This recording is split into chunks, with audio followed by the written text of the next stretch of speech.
Nathan Beats.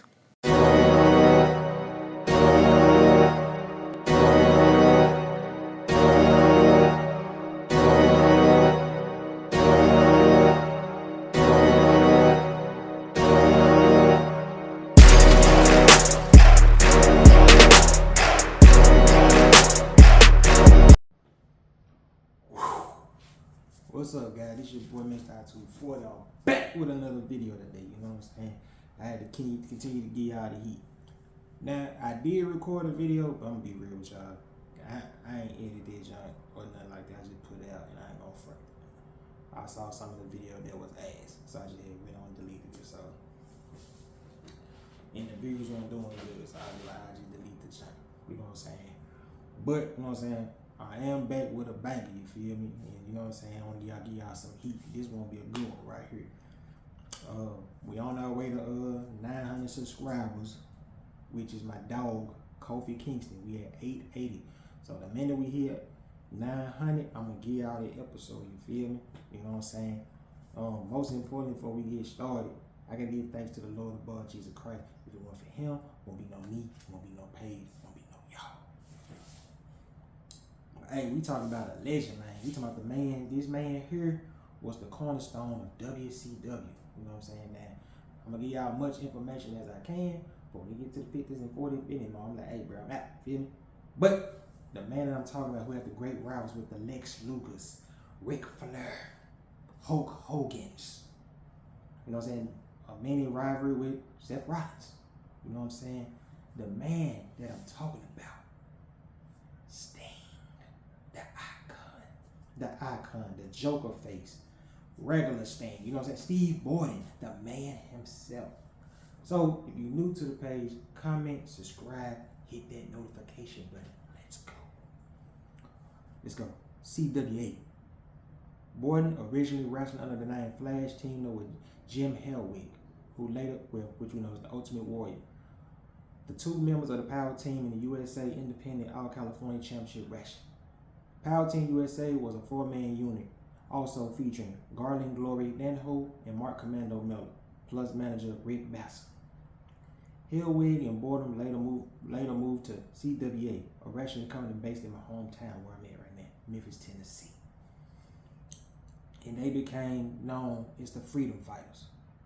Fans were slow to respond to the lumbering hooks, so the team turned heel under coach Buddy Wayne, and soon as Ellerwood managed by Dutch Mantel.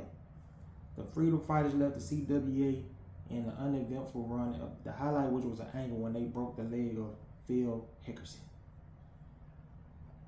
Then of course both guys went to UWA, and this one I think around that time, around 86, 89, they went both guys went their separate ways of doing it back in the day. UWF. The duo service in UWF Wrestling Federation, an organization run by Bill Watts, based in Alexander, Louisiana, where they were known as the Blade Runners. Borden changed his name from Flash to Sting, while Hellwig changed his name. He became known as Rock. I don't know why, but whatever. They soon joined the Hot Stuff and Hyatt International as a heel stable headed by Hot Stuff Eddie Gilbert and Missy Hyatt, together with the Russian wrestler, I don't know their dude's name, the Blade in the mid-1986, leaving Sting without a partner. Sting won the UWF Tag Team Championship with Gilbert in 1986 and the third time Rick Steiner in 1987. Sting and Steiner lost the tag titles to Lightning Express after Gilbert accidentally hit Sting with his boot during the title defense, leading to a falling out between the two. Steiner sided with Gilbert, and shortly afterwards, following a match against Terry Taylor in mid-1987, Gilbert interfered on Taylor's behalf, costing Sting the match. Taylor and Gilbert gained up on Sting until Taylor's former tag team partner, gentleman Chris Adams, came in to make the save. Adams cleared the ring and then asked Sting if he was with him or against him in his feud with Taylor and Gilbert. Sting turned face, declaring his alliance to Adams. But behind the scenes, Gilbert endorsed Borden by telling a dirt sheet that Sting would be a megastar in the future. Later that year, Sting was tabbed to win the UWF Television Championship, then held by Gilbert until Jim Crockett of the National Wrestling Association bought the company from Watts. Crockett Booker, Dusty Rhodes decided to put the television title on Taylor to set up a feud between Taylor and NWA Television Champion Nikita Koloff to unify the titles.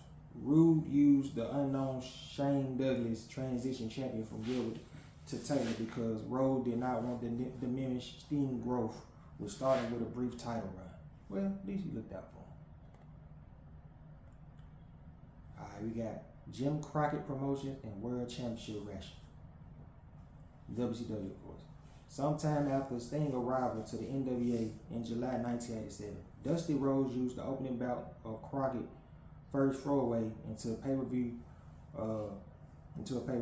Starrcade 87, to showcase the young superstar. Sting partnered with Michael P.S. Hayes and Jimmy Garvin in a 6-man tag match against Gilbert Steiner and Larry Sabisco that ended in a 15-minute draw. Having to establish himself in a rising star, Sting was one of the few UWF alumni pushed in NWA at Clash of Champions. In March 1988, Sting challenged Ric Flair for the NWA World Heavyweight Championship. The match ended in a 45-minute draw, and the judge couldn't declare a winner. Sting lost to Flair in televised rematches following the clash. Later that year, he battled other members of the Flair stable, the Four Horsemen. Sting teamed with Koloff at the Great American Bash in July 1988 to challenge Horsemen Terry Blanchard and Arn Anderson for the NWA World Tag Team Championships, which ended in a 20-minute draw. Rhodes continued to book Sting in title matches throughout the year. NWA against both Barry Windham and Mike Rotunda. The fall of 1980, Sting was attacked by Hulk and Animal the Road Warriors after a televised match. Rhodes, the book, identified Sting as the face who was the most over with the fans, despite knowing that turning the Road Warriors heel would not be an easy task. Rhodes himself teamed Sting to challenge the Road Warriors. He teamed with Sting to challenge the Road Warriors for the Tag Team Championship at Starrcade 88. Rhodes and Sting got the win by disqualification. Sting returned to single matches in 1989, starting the year off wrestling Flair in a 1-hour draw in New Year's. He will also have his first experience in Japan with his notable matches against Danny Spivey in June 1989. After a long push, Sting won his first NWA title when he defeated Mike Rotunda for the NWA Television Championship at a live event.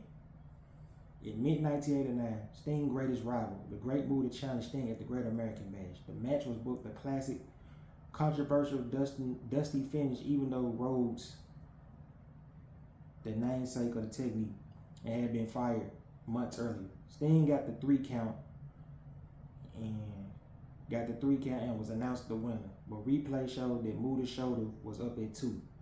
The NWA decided to vacate the title. Sting and Muta battled in many rematches for the vacant title, but there was always disqualification, giving neither man the championship. Muta won a no disqualification championship match against Sting at a live event in September by using a blackjack to get the win and the title. In the main event of the Great American Bash, Flair defeated the NWA World Heavyweight Championship against Terry Funk, who was a member of the Gary Hart J-Tex Corporation. After Flair got the victory, he was attacked by Funk's stablemate. Muta and Sting came down to aid of his old rival Flair, and the two feuded with Muta and Funk for the rest of the summer and fall, culminating in a Thunderdome cage match between the two teams, which Flair and Sting won. At Halloween Havoc, the alliance with Flair resulted with Sting joining the new formerly face Four Horsemen with the Andersons, Ole Anderson, and Arn Anderson. Sting finished out the year winning a 4-man Robin Iron Man tournament at Starrcade 89. But at the final match of the night, Sting defeated Flair to accumulate necessary points in the tournament. The victory made Sting the #1 contender for Ric Flair World Championship, leading tension in the Four Horsemen. Alright, Sting was summarily dismissed from the Horsemen on February 6, 1990 at the Clash of Champions. A Texas shootout after refusing to relinquish his title shot against Flair. This restarted a rivalry. Later that evening, Sting expressed a legitimate knee injury while interfering in a steel cage match featuring the Horsemen. Okay, he was hurt. Cool. Alright, after that, Lex Luger was chosen to challenge Flair at Wrestle War. During the match between Flair and Luger, Sting came down to motivate Luger to come back and beat Flair. Before this, Sting and Luger had been at odds. When Luger was close to winning, Sting was attacked by Ole Anderson. Luger opted to save an already injured Sting and ended up losing the match by a countout while assisting his friend. But I guess during the Wrestle War, Flair was supposed to drop the belt to Sting, but Flair refused to drop it. He said he had promised Sting he would hold the title until Sting returned. So, tough call, rap. That's wrestling politics, yo. You know what I'm saying? At Capital Punishment comeback event, Sting was accosted by four horsemen being thrown into a metal cage at ringside. In the promotional crossover, Sting was rescued by his buddy RoboCop. Trash. Whatever. After Sting recovered, Sting finally beat the NWA World Heavyweight Champion. Sting defeated Flair for the NWA World Heavyweight Championship on July 1990 at the Great American Bash. Sting went on to feud with the title contenders Flair and Sid Vicious. Vicious appeared to defeat Sting in a title match at Halloween Havoc in 1990. But Sting that Vicious' pin was revealed an imposter played by Barry Windham. The real Sting appeared soon and pinned Vicious to retain his title after the match was restarted. I think I did that on the Sid Vicious episode. During Sting's title run, a masked man named the Black Scorpion would talk and attack Sting on many occasions. This feud accumulated in the final showdown between Sting and the Black Scorpion at Starrcade Collision Course. The cage match ended with Sting pinning and unmasking Scorpion, who turned out to be Ric Flair. Damn. His World Championship run, 1991, 1993. I think Sting Championship run, the first one, they said he wasn't doing good. He wasn't drawing, so we'll see. I gotta look that up when I get through this or something like that. Sting's first World Championship reign ended in January 1991 when Flair defeated him in a rematch at Starrcade in the same month. In the same month, WCW seceded from the NWA Alliance, preceding World Championship Wrestling. NWCW proceeding recognizing his WCW World Championship and the World Tag Team Championship. Sting took part in what many considered the best match of 1991, teaming with Luger to face the Steiner brothers at Super Brawl. You know what I'm saying? Pay-per-view for the Super Brawl pay-per-view for the World Tag Team titles. The Steiners won by pinfall after Koloff, who had been feuding with Luger, interfered in the match by swinging a chain at Luger, but hitting Sting instead. Consequently, Sting feuded with Koloff throughout the summer of 1991. In August of 1991, Sting defeated Steve Austin to win the tournament for the vacated WCW World Heavyweight Championship. Sting held the championship for 86 days before losing to Rick Rude at Clash of Champions. I don't know what number that is, but let's get it cracking. Alright. So at Starrcade 1991, Sting won the first ever Battle Bowl Battle Royal, which he received a Battle Royal Championship ring. Sting then became embroiled in a feud with the Dangerous Alliance, which held managed by Paul Heyman. The stable targeted Sting because he was the so-called franchise, and the Alliance vowed to destroy Sting and the promotion he was the face of at the same time. Sting was targeted by best friend / op again, Lex Luger, who had once again turned heel as WCW champion. He viewed Sting as a threat. You know how it is on the streets when you slinging that crack rock. You gotta get rid of the threat. I don't condone violence. I'm just making a point. So Sting engaged in many matches with the Dangerous Alliance members, including Rick Rude, who was the group's biggest star. It was during the feud Sting won the first of his 6 WCW World Heavyweight Championships, defeating Lex Luger at the February 29, 1992 at Fall Brawl 2.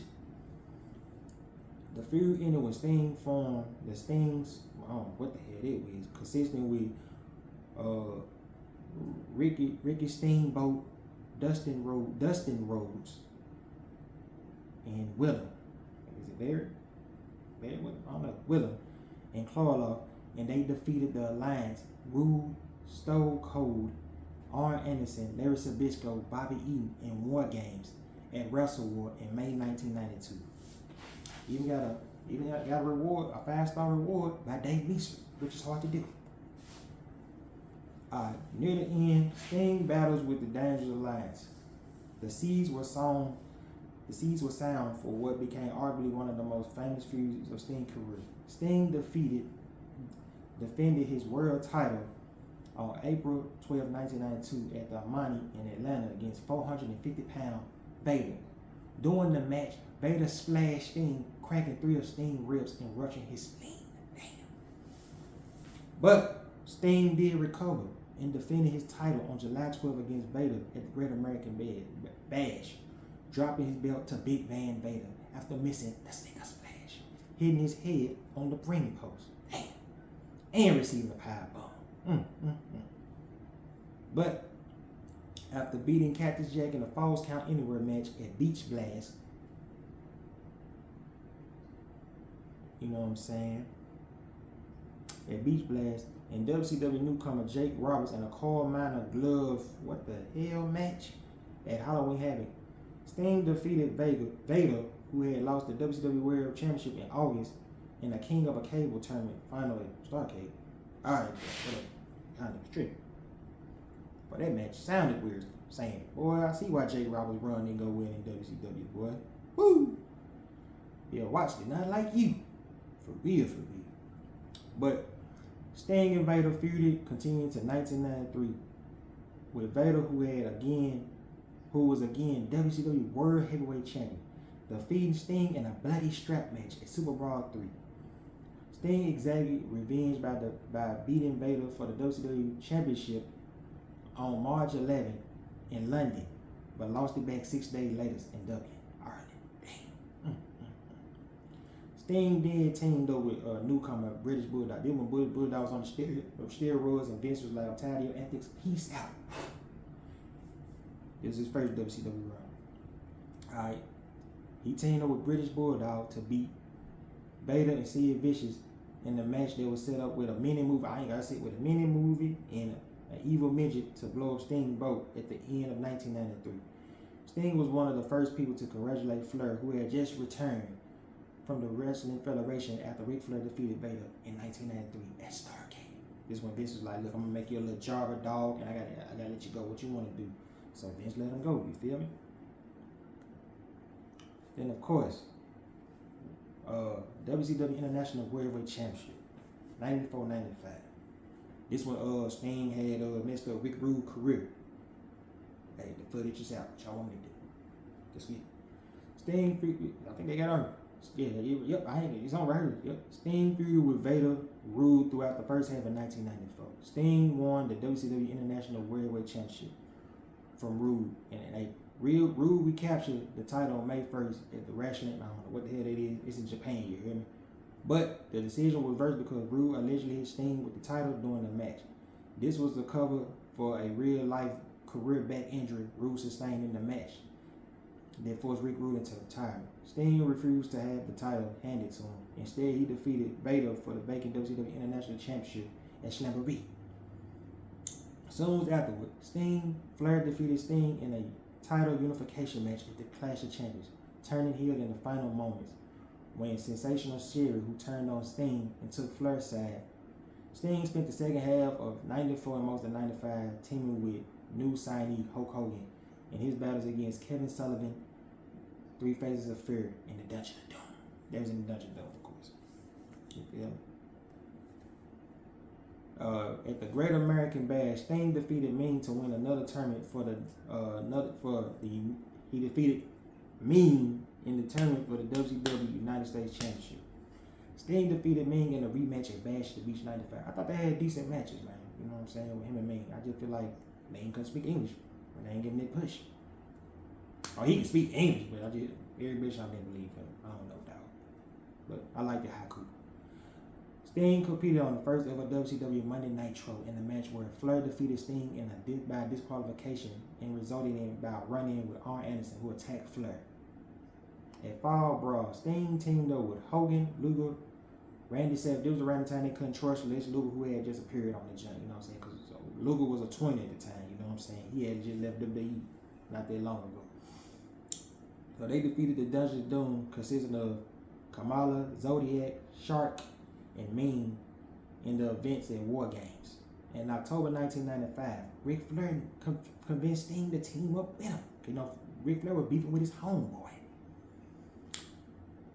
So he convinced Sting to team up with him and Sting like, boy, you cross me, I'm gonna beat you, you know what I'm saying? Cool. So they teamed up together against Arn Anderson and Brian Pillman. Wrong. So they were convinced that Pillman and Ric Flair had attacked Flair earlier that night. Flair was unable to come out during the first part of the match. Sting fought as much as he can against the opponents until Flair came. But then later on that match, Ric Flair started strutting. Oh yeah, I'm fired up. Wham! Drop Sting. And they jumped on him. Then of course they later add on my main man. Well, I know they added the Wolverine. Say it like that to the group. They added Chris Benoit. Sting defeated Flair on subsequently on Nitro with a Scorpion Deathlock, refusing to let go until Luger persuaded him to do so. But they had the rubber match. Sting defeated Ric Flair again at World War III. Later in that night, Sting competed in you know what I'm saying, World War III, the Battle Royal, which was won by Macho Man Randy Savage. You know what I'm saying? Sting, so Sting alliance with Hogan and Savage led to the Horsemen attacked them as well. Sting's second U.S. title reign lasted until November 13th when he was defeated by Kenzu Sahi? Shit, I don't know. But at Japan. So he lost to Saaki, representing New Japan Wrestling, and then he defeated Saaki in a non-title match in New Japan Wrestling to win the World Cup of Wrestling for WCW. But in the next match, Sting lost a triangle match involving Flair and Luger. Flair won by countout to become the #1 contender for the World Heavyweight Championship against Randy Savage that next month.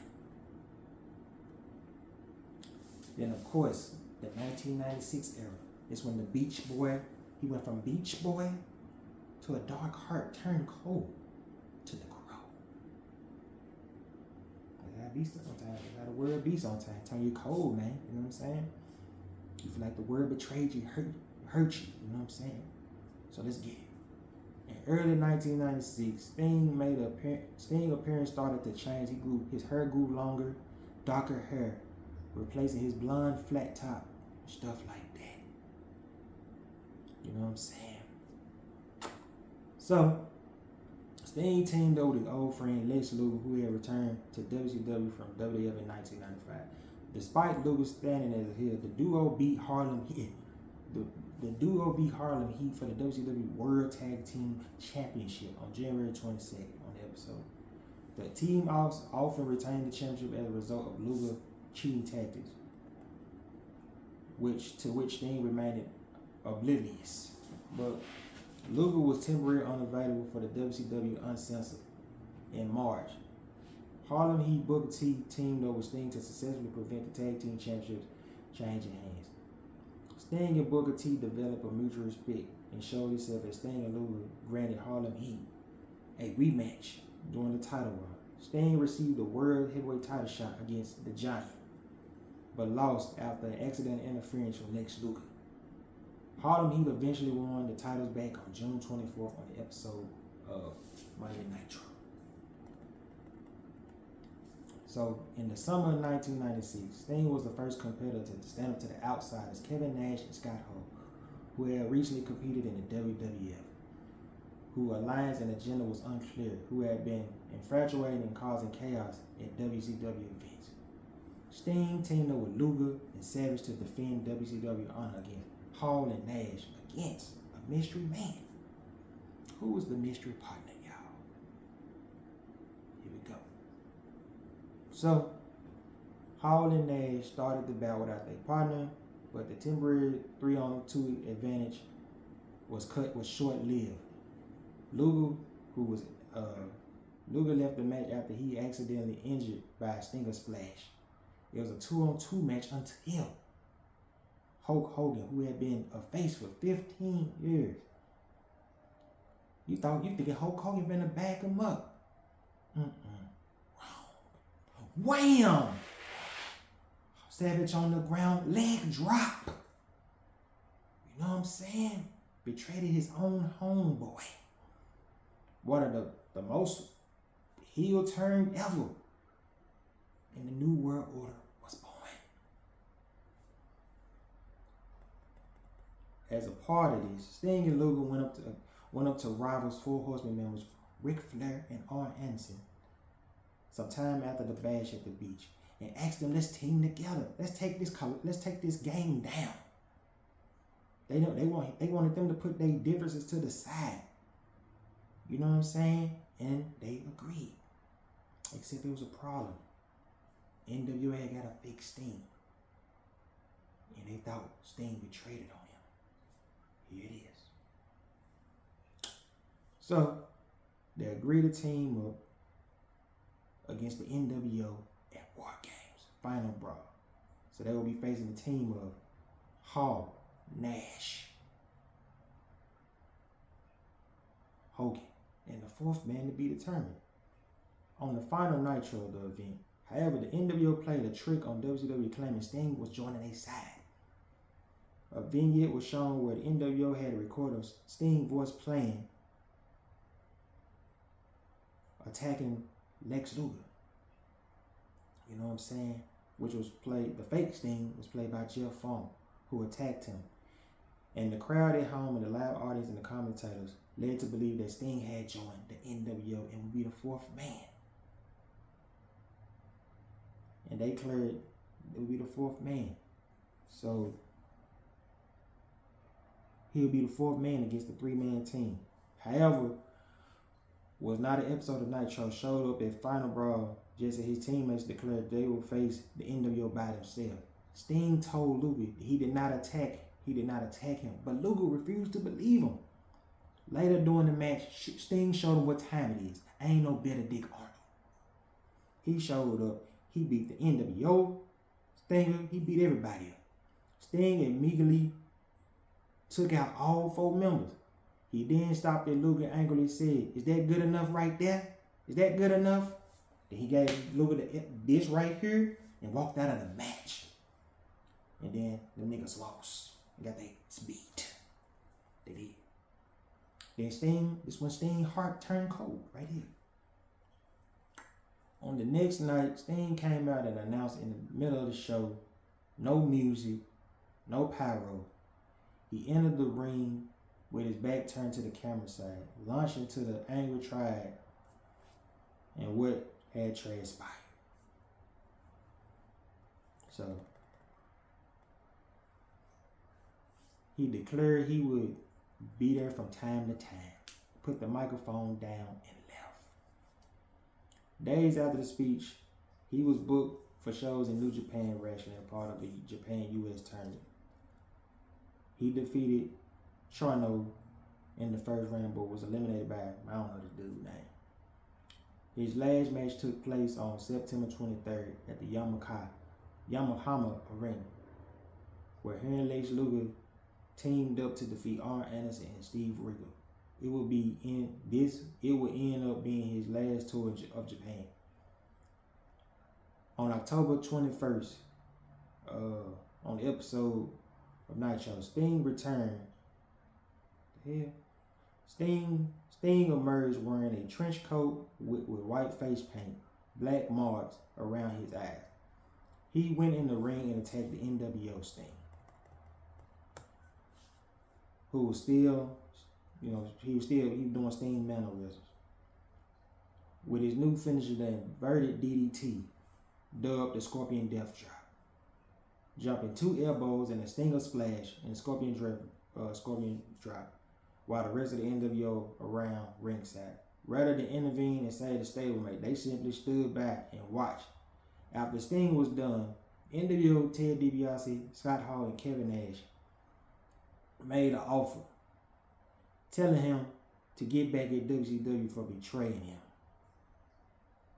First, called out Sting as a cheap imitation before telling the NWO the real Sting may or may not be in your price range.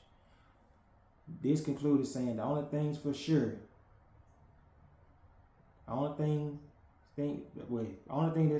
is nothing's for sure. With that, Sting left the ring and would not speak on the microphone on WCW programming for over a year. Sting was like a ghost. He was just silent. He was carrying a baseball bat. You know what I'm saying? The idea came from Bruce Lee's son, Brandon Lee. You know what I'm saying? In a series of loyalty tests for the next month, Sting would confront random WCW wrestlers in the ring and shove wrestlers several times with the bat until the wrestler was provoked enough to advance on him. Sting would draw the bat as if he was going to assault him, causing the wrestler to stop. Sting would hand the bat off to the offended wrestler and turn his back on the offering wrestler as a chance of retaliation. When the wrestler was hesitant or declined, Sting would nod and retrieve the bat and leave the ring. In January 1997, a blackballed Randy Savage returned to WCW for the first time since Halloween Havoc, aligning himself with Sting as a free agent, refusing to join the NWO. Although WCW Vice President Eric Bischoff, one of the leaders of the NWO, declared he would not be allowed back in WCW if he didn't. For the next 3 weeks, the two were seen in the Raptors together and coming to the ring together. The story, however, preferred out a Super Brawl. Sting and Savage had come into the ring to watch Roddy Piper face Hogan in the match for the WCW Championship. As Sting left, Savage did not follow suit, instead opting to go into the ring and help Hogan to win the match. Thus go back on his word and joining the NWO. Over the next couple of weeks, Sting would accompany the NWO, indicating that he was in the group. Wrong! However, uncensored, March 1997, the NWO celebrated a victory in the main event battle royal, which guaranteed the entire shows over whenever they desire with their newest recruit, Dennis Rodman. Sting came from the Raptors in the zip line. When Hall and Nash approached him, he attacked them as well, laid out Macho Man Randy Savage, and revealed he was still with the company. So, during the week, Sting head rapper from the Raptors came up through the ring, attacked unsuspected NWO members, came to aid wrestlers who were once subjected to loyalties as they battled the NWO. And in the employee, he had fake Stings to play mind games with the NWO and close his segments.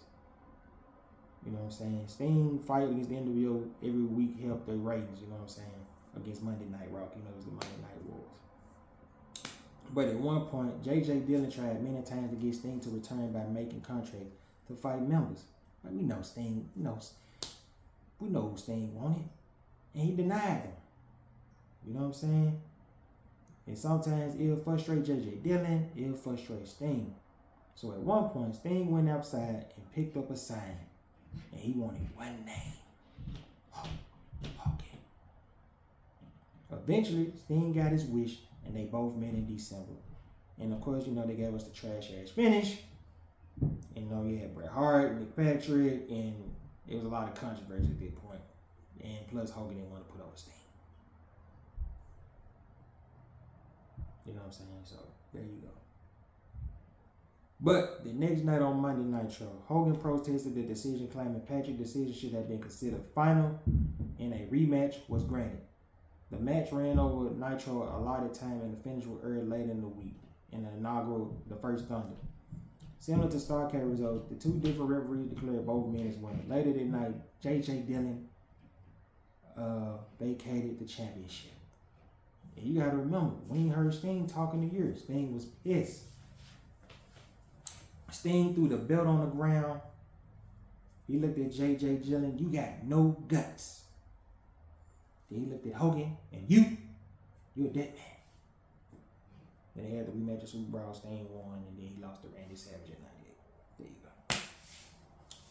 So, in 1998, The NWO began splitting up. Sting recaptured the WWE Championship at Super Brawl with the help of Macho Man Randy Savage. So Sting went on to successfully defend the title against Scott Hall, Kevin Nash, and DDP. Nash began to pull away from Hogan, and Nash helped Savage beat Sting for the championship at Spring Stampede. Nash and Savage officially left the NWO, forming their own, the Wolf Pack. You know what I'm saying? NWO versus this group, and then both of them was battling for Sting service at that point. And Sting later joined the group. Because Luger joined the group, Mr. Perfect, Savage. Then, you had the Giant, he joined Hulk Hogan, you know what I'm saying, with the rest of them. So Sting and the Giant won the WCW Tag Team Championships at Slamboree in May when Hall turned his back on Kevin Nash. Sting and the Giant split due to each man joining opposite sides. The team forced vacated titles 18 days later. Sting defeated the Giant at the Great American Bash in June to take control of the tag titles. He chose Nash as his partner. Sting and fellow Pack member Nash, Luger, and Conan feuded with Hogan throughout the summer. Sting got involved with a feud with Bret Hart over the same finishing move, the Sharpshooter versus the Scorpion Deathlock.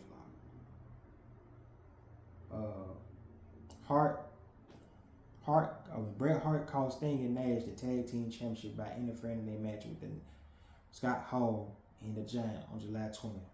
Sting and Bret Hart squared off in an underwhelming match for the United States Championship. He attacked Sting with a baseball bat, putting Sting out of action for several months. Hart would eventually be pinned by Sting after himself fouled a baseball bat by Lex Luger 11 months later. Sting returned to WCW in March 1999, sporting the Crow look again. He began to he had got more mic work, stuff like that. Sting was not aligned with any factions at this point. Sting competed in the main event April in a four corners match for the WCW World Heavyweight Championship against Hogan, DDP, and Ric Flair. DDP and Ric Flair as Macho Man and special guest referee, which DDP won the match. Then, of course, in the final years of WCW, Sting defeated Page on April 26th on the episode of Monday Nitro to win the WCW Heavyweight Championship for the fifth time. But later that night, Sting had to defend the title in a fatal four-way against DDP, Goldberg, and a returning Kevin Nash. DDP pinned Kevin Nash. Sting's 90-minute reign was the second shortest in WCW history. Sting lost to Rick Steiner in a fall count anywhere match at the Great American Bash, where he was attacked by 3 pit bulls. He was really stunt double, but over the next several months, Sting feuded with Goldberg, Rick Steiner, Sid Vicious, and Savage. Sting teamed with WCW World Champion Kevin Nash at Bash at the Beach on July 11th to take on Vicious and Savage. Savage pinned Nash and won the WCW title in the result. Hulk Hogan returned on July 12th to face the WCW World Championship. Sting defeated Ric Flair July 19th on an episode of Monday Nitro to become the on-screen WCW president. Later that night, Kevin Nash turned heel by attacking Hulk Hogan during the title defense against Sid Vicious. Sting remained the president for just 1 week, using his power to book a main event pitting Hogan against himself, putting Hogan and himself against Nash and Vicious. Sting vacated the presidency following week because he wanted Flair out of position rather than wanting the power himself. Along with Goldberg, Sting and Hogan feuded with Nash, Vicious, and Rick Steiner for the next month. But then we had the build-up for Fall Brawl. Sting began to question Hogan's untrustworthy credibility during the weeks leading to Fall Brawl on September 12th at Fall Brawl.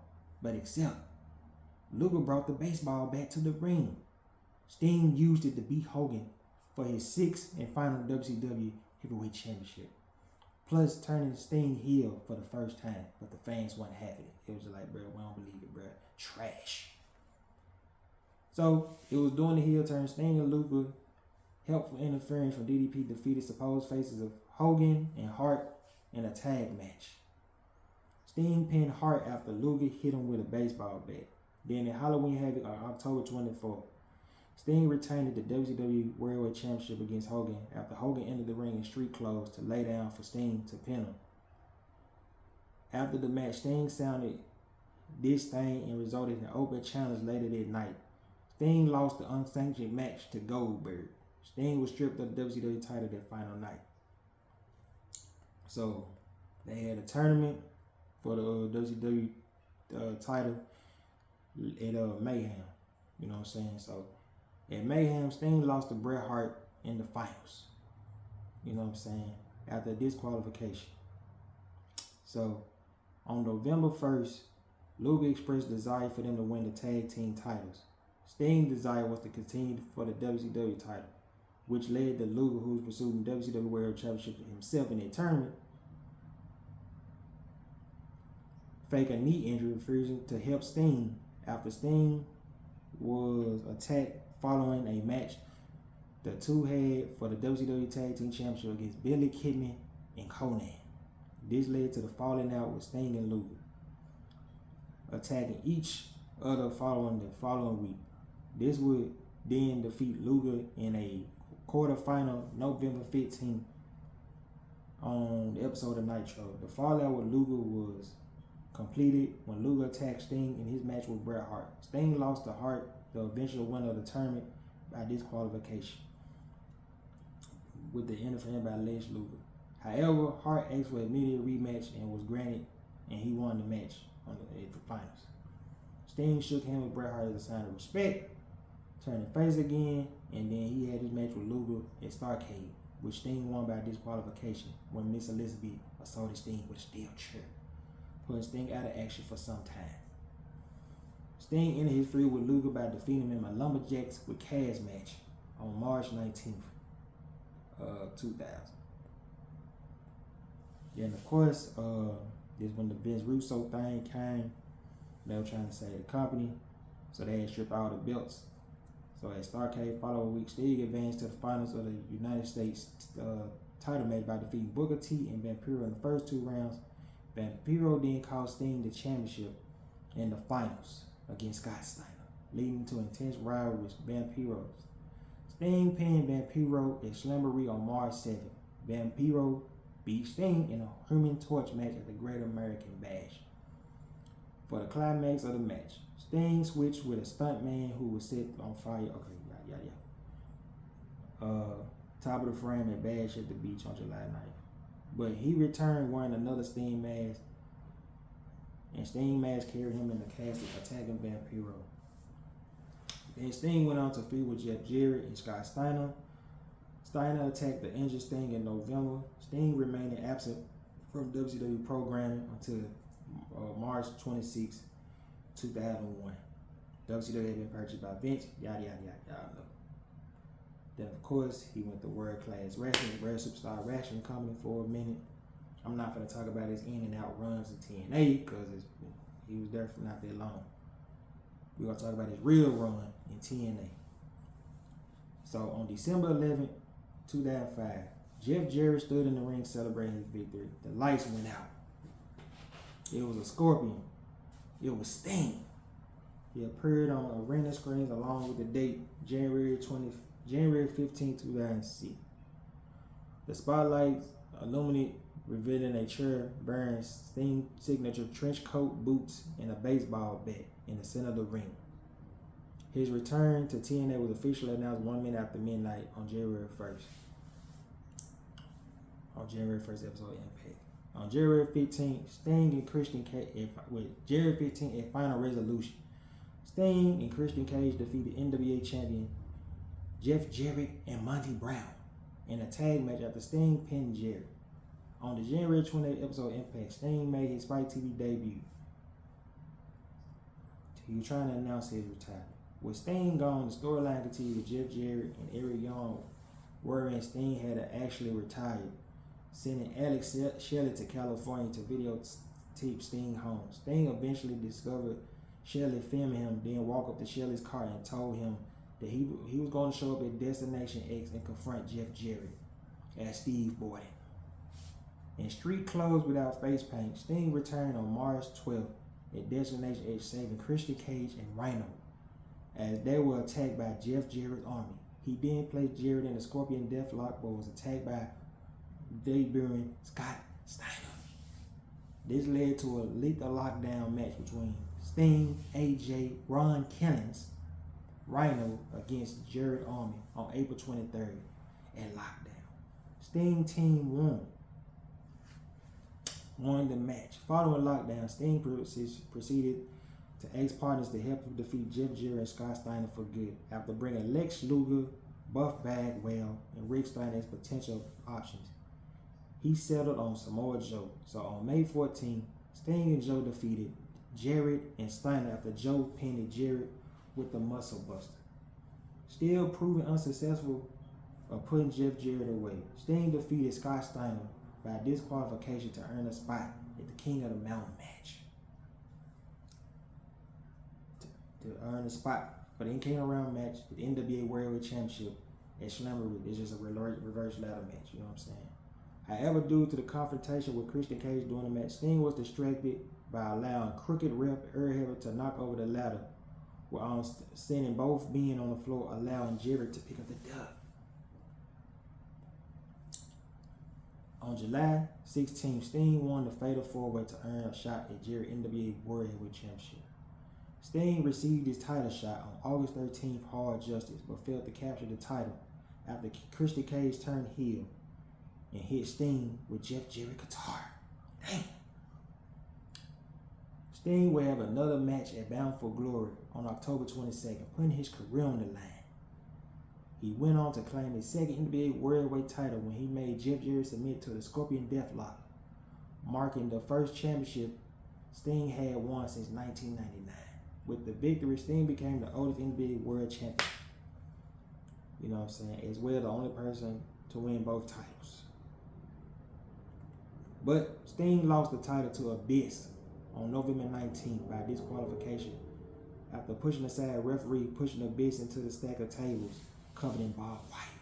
In the following week, Sting feuded with Abyss continued, and Christian Cage was leading to a three-way for the NWA World Heavyweight Championship on December 10th at Turning Point, which Abyss won. Okay. Sting continued his feud with Abyss, trying to recapture the NWA World Heavyweight Championship, facing him at Final Resolution on January 14, 2007. Against all odds on February 11 in Destination X on March 11 in the last rights match, but he never reclaimed the title. Abyss and Sting was placed in different teams at Lethal Lockdown. Sting, with the help of Jeff Jarrett, pinned Abyss to win the match for team and ended a bitter rivalry. At Sacrifice May 13th, a match between Sting, Kurt Angle, and Christian Cage was booked. However, the day of sacrifice, the National Wrestling Owners NWA Heavyweight title and NWA Tag Team titles strip Cage for the world title and Team 3D. They stated the reason Cage refused to defend the titles at NWA live events. At Sacrifice, Cage, still holding the physical championship belt, defended was Bill World Heavyweight Championship against Sting and Angle. Angle was the victor and said contest by making Sting submit, and was announced the new TNA World Heavyweight Championship, but the title was vacated and the tournament was held for the title, which culminated at King of the Mountain, which Sting lost the qualifying match to Joe after Christopher Daniels interfered. Sting faced Daniels in a Slammer rematch, which he ultimately won. After his feud with Christopher Daniels, Sting began teaming up with former enemy Abyss, who recently had turned face.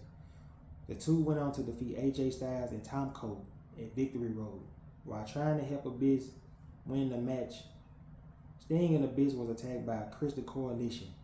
Abyss was pulled from under the ring, and Sting was slammed into broken glass by Tom Cole, before Abyss emerged bleeding profusely before being slammed into the broken glass. The following week, Sting and Abyss got revenge by defeating Christian and Styles in a ladder match.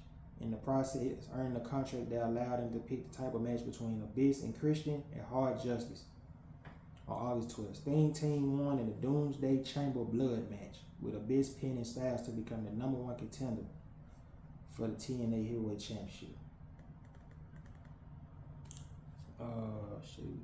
After Sting started his TNA Heavyweight Championship, started feud with TNA champion Kurt Angle on the August 30 episode. Sting defeated Styles and Christian Cage and Samoa Joe in a 4-way to become co-holder of the TNA World Tag Team Championship with Kurt Angle, but lost it 10 days later against Adam Pacman and Ron Killings in No Surrender. Sting would face Angle for the TNA World Championship at Bound for Glory, where Sting won his first TNA Championship. However, he would lose it back to Angle 11 days later on Impact, when Kevin Nash interfered on Angle's behalf. Sting would face Kevin Nash at Genesis, with a debunked Booker T as his mystery partner. As per stipulation, whoever scored the pinfall in the match would get a TNA World Championship, which Angle won after pinning Sting and retained his title. This would be the final appearance of 2007 for Sting. Sting made his official return at Impact 2008. You know what I'm saying? At Lockdown April 13th, he teamed up with Team Cage, Christian Cage, Kevin Nash, Rhino, and Matt Morgan to defend Team Taco, AJ Styles, James Storm, and Team 3D. After the TNA World Tag Team Championship was vacant, Jim Cornette had a Deuces Wild tournament. You know what I'm saying? So he teamed up with James Storm at Sacrifice, and Sting was not seen again after this. Sting attacked Storm, and walked out. So on July 13th, Victory Road, Victory Road, Booker T faced Samoa Joe for the TNA World Championship. During the match, Sting tried to talk sense to Joe as he was brutally beating Booker and was potentially headed toward disqualification. Joe rebuked him and struck him with his trademark baseball bat. Over the coming weeks, the feud with Joe and Booker T intensified. You know what I'm saying? Sting had turned on Joe and became a heel. Although he was receiving a facial reaction, Sting settled with Booker T. On August 10th at Hard Justice, Sting attacked AJ Styles after he had wrestled Kurt Angle in a last man standing match. So I'm going to stop right here for a second and I'm going to see, but I will be leaving off at Main Event Mafia. I'll be back. Nathan Beats.